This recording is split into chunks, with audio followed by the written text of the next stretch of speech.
Kalau tadi angka rupiah mendekati 15.000, lalu juga inflasi sudah jauh di atas target pemerintah, IHSG juga rontok sepekan 3,5%. Nah, bicara soal IHSG, apakah tren pelemahannya masih akan terus berlanjut? Pagi ini kita akan berbincang dengan Praska Putrantio, CEO dari advisor.id. Mas Praska, selamat pagi. Ya, selamat pagi Mbak Paskalis. Oke, ini kalau melihat pergerakan IHSG di pekan lalu atau juga selama 1 bulan, trennya ini sebenarnya melemah, Mas Praska. Sampai kapan ini akan terjadi pelemahannya?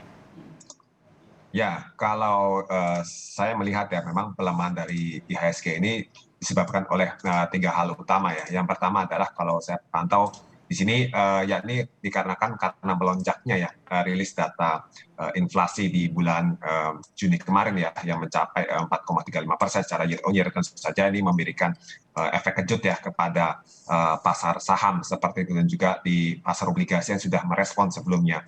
Dan selain itu juga pelemahan rupiah yang akhirnya mendekati level 15.000 ya ke 14.930-an di tengah memang saat ini suku bunga belum mengalami kenaikan, sementara inflasi kita sudah terus naik ya, jadi sudah bahkan di atas dari suku bunga BI 7 days repo rate seperti itu. Dan apalagi di Amerika Serikat juga cukup agresif ya kebijakan dari bank sentral di sana. Dan yang ketiga adalah kalau saya lihat sini pelemahan IHSG penyebabnya adalah memang indeks manufaktur PMI kita ini juga terus menurun ya, perlahan-lahan itu terus menurun selama 10 bulan berturut-turut ya, ke level 50,2 per Juni dari sebelumnya 50,8. Artinya bahwa ekonomi saat ini sudah mulai agak terganggu ya dengan kondisi laju inflasi yang mulai semakin meningkat ya, di tengah memang banyaknya faktor penyebab seperti itu. Dan memang sampai kapan ini berlangsung, menurut saya masih dapat berlangsung sepanjang investor atau pelaku pasar ini masih menunggu bagaimana sikap Bank Indonesia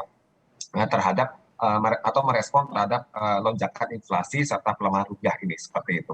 Oke, ini memang dinanti keputusan dari Bank Indonesia yang, wah kok kayaknya masih pede-pede aja nih ya, angka rupiahnya sudah ke 15.000, inflasi juga masih tinggi.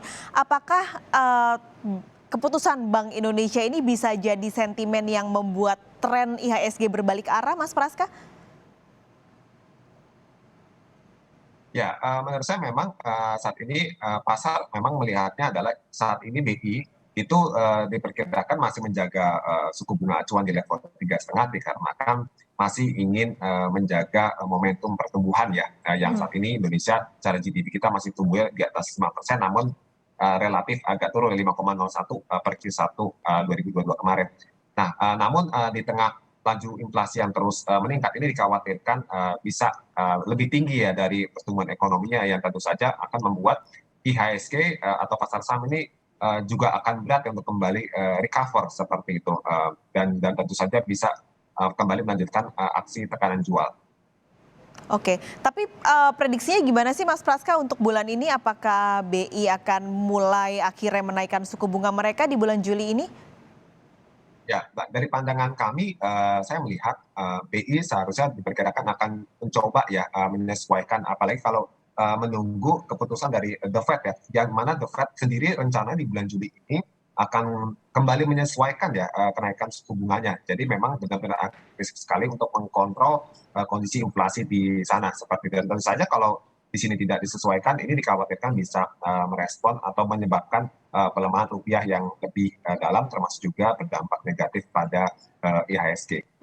Oke. Ini kalau bicara sektor, berarti kan ada beberapa sentimen cukup kuat adalah soal inflasi, soal nilai tukar rupiah juga. Sektor yang paling akan terpukul karena sentimen ini apa, Mas Praska? Ya, sektor yang paling akan terpukul tentu saja lebih kepada perbankan ya, Hmm. perbankan, kemudian properti, yang sektor-sektor yang sensitif terhadap kenaikan suku bunga seperti itu. Dan memang saat ini kalau kita lihat saham-saham di sektor perbankan juga sudah mengalami pelemahan ya, artinya memang sesuai dengan kondisi yang dikhawatirkan bahwa dengan kenaikan suku bunga tentu saja dikhawatirkan ini bisa memicu penurunan dari penyaluran kredit yang saat ini sudah tentu saja sudah membaik sebenarnya dibanding periode akhir tahun lalu, seperti itu. Oke, kalau yang mungkin bisa bertahan apa? Ya, kalau yang bisa bertahan menurut saya sektor seperti komoditas batu bara ya. Hmm. Karena kalau saya lihat komoditas batu bara ini dipicu oleh sentimen potensi permintaan dari Eropa setelah Rusia akan berencana menutup ekspor mereka ya batu bara ke Eropa seiring dengan berlanjutnya perang antara Ukraina dan Rusia. Kemudian yang kedua adalah barang konsumsi primer ya, di mana di sini aktivitas permintaan ini tetap ada ya, meskipun inflasi naik tapi tetap kita sebut sebagai yang sifatnya cukup bertahan dan defensif di tengah kondisi kenaikan inflasi yang ketiga adalah sektor kesehatan dan yang keempat adalah otomotif karena ini kita bicara ekonomi akan sedang mencoba untuk bangkit namun aktivitas meskipun ada inflasi tinggi namun aktivitas tetap berjalan seperti biasa seperti itu. Oke, batu bara, kesehatan, otomotif perlu dicatat itu berarti. Tapi tips untuk investor berarti Mas Praska, trennya terus melemah. Tapi dalam pergerakan seperti ini harus bagaimana sih investor bertindak di pasar modal?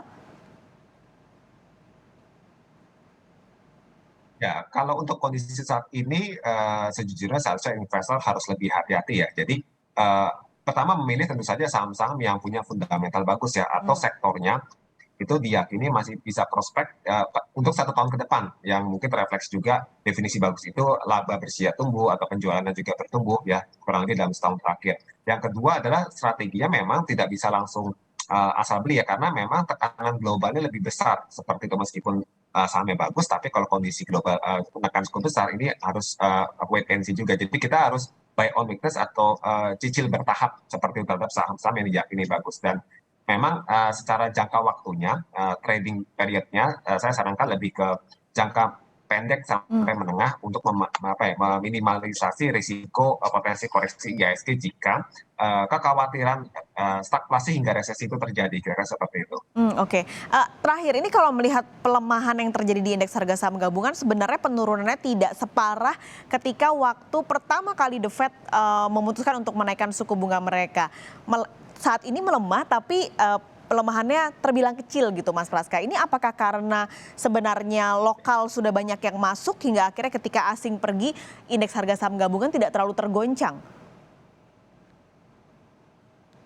Ya, menurut saya memang pelemahan sekarang lebih terbatas karena sudah mengantisipasi bahwa The Fed akan naik akan naikkan suku bunga dan sudah terrealisasi seperti itu dan sudah terindikasi juga di pasar obligasi ya di mana yield kita yield SBN 10 tahun juga sudah melonjak ke atas 7%, bahkan sempat ke 7,4%, CDS 5 tahun kita juga sudah melonjak, bahkan sekarang ke level tertinggi lagi ke 144 basis point, yang merefleksikan bahwa risk semakin meningkat karena pelemahan nilai tukar rupiah juga. Jadi pasar saham kita sudah cukup stabil untuk merespon, tapi tetap mengalami koreksi dan investor asing kalau saya lihat di sini tetap menjadi movers ya pelemahan IHSG. Kenapa? Karena tercatat dalam pelemahan IHSG dalam 1 minggu hingga 1 bulan terakhir ini asing mencatat seminggu terakhir tuh net sell hingga 3 triliun atau sebulan terakhir tuh mencapai minus 6 triliun asing keluar dari pasar saham di pasar reguler.